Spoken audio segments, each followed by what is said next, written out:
Alright, today we got an early morning. We're going to make some knives. I've never thought I would do before, but this should be, I think, pretty interesting. It's some knife guy in Sakai. So, where are we going, Rico, today?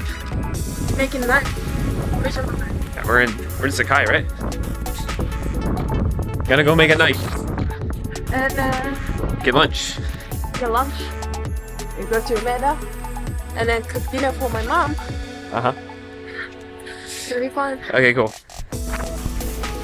Welcome everyone to a quick little video about a trip I just took to a town just outside of Osaka, Japan called Sakai, where me and my friend Rico got to meet with Enami-san, a blacksmith there that specializes in making chef knives, specifically for sushi chef, but there was an experience here where we got to make a knife along with him, all the way from the forging stage.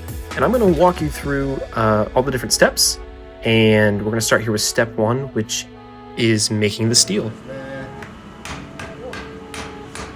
So the main action that happens in this step is Enami-san takes a chunk of standard steel, a stainless steel of some kind, and then binds it to a special high carbon steel. In this case, it's white number 2, but the idea is that when the knife is complete, one side of it will have white number 2 and the other side will have the standard sort of protective steel. And it's at this point here where Enami-san points out he's already pre-made a few of these binded steels so that we don't have to wait for the metal to cool, and we get to pick out a steel that we're going to use for the rest of the process. He then shows us how to use one of these gnarly industrial pounding hammers, basically, a press of some kind that repeats, to flatten out the steel and sort of get it closer to the shape we need and the right thinness. We do this a few times and go back and forth between hammering it and also sort of grinding it as well.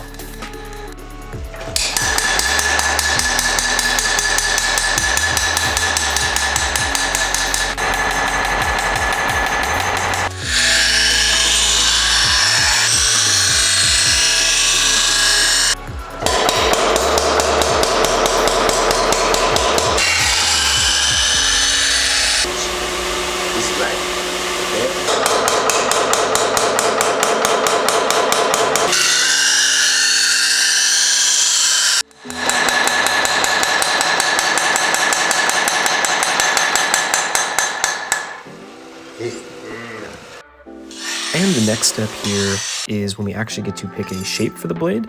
Up until this point, we were using just a standard rectangle to get the right thickness and the right rough shape. But now we actually get to outline a specific blade type. Depending on what we wanted, there was a few options that they gave us. I picked the one with the pointy bit, and Rico picked a more classic chef knife shape. Very nice. Yeah? Yeah? Right. Yeah. Okay, what about you? This part is kind of gnarly. We basically outlined the shape that we wanted on the rectangle that we were working with already.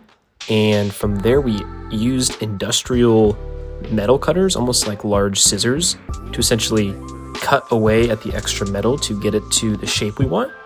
It won't be perfect, but it'll get it pretty close. And then from there, we actually shave it the rest of the way down. But this is the actual massive scissors we were using. And this stuff was hard to press through. Like, cutting through metal is quite difficult, it turns out. Oof. It's heavy, right? Yeah. Okay, next.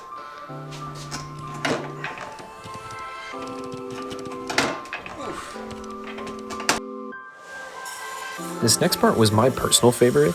It was where essentially we took the cutout knife, which is pretty close, maybe 70% of the shape we need, and actually put it against this super high grit grinding stone, and grinded it down to the actual final shape we needed based on the outline that we drew earlier. Fun fact, the sparks flying off here are actually not dangerous. They don't hurt at all. We actually could use our bare hands and touch them, but it was really satisfying to see the metal get chipped away and really get close to that final shape that you were looking for.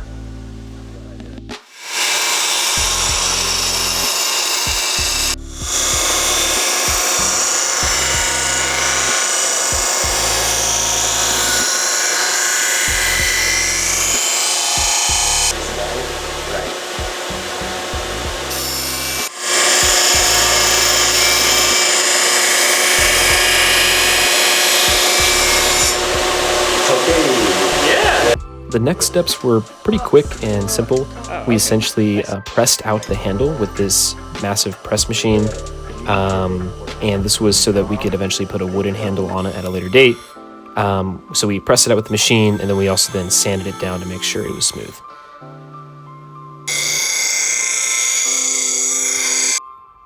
From there, we quickly went into the engraving stage, where essentially Enami-san had a few stamps of different kanji characters, Japanese characters, and English characters, and some numbers to put anything we like. In my case, I put my initials and the date, and along his branding was added to the knife. And I think Rico put her name in kanji along with the date as well to sort of match. And this was really cool to see him do it all by hand. He must have a crazy eye for detail, because these things all ended up as straight as a ruler.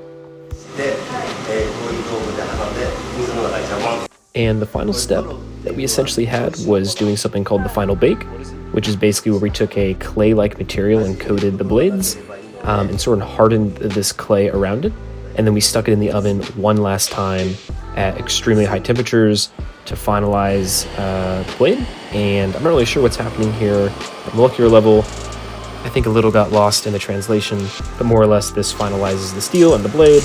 We chill it, and it's essentially good to go for the final sharpening, which is actually what makes the blade sharp. We didn't handle that, someone else did, and the handling. And then we will be able to receive the blade at a later date.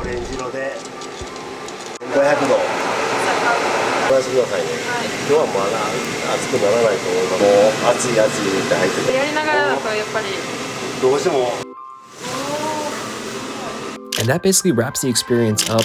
It was a really awesome time we had. Enami-san was extremely nice and friendly, and just a really good memory overall. These are some pictures of what the knives look like when they were done. And thank you so much. If you liked this video, maybe consider subscribing. I'll see you next time.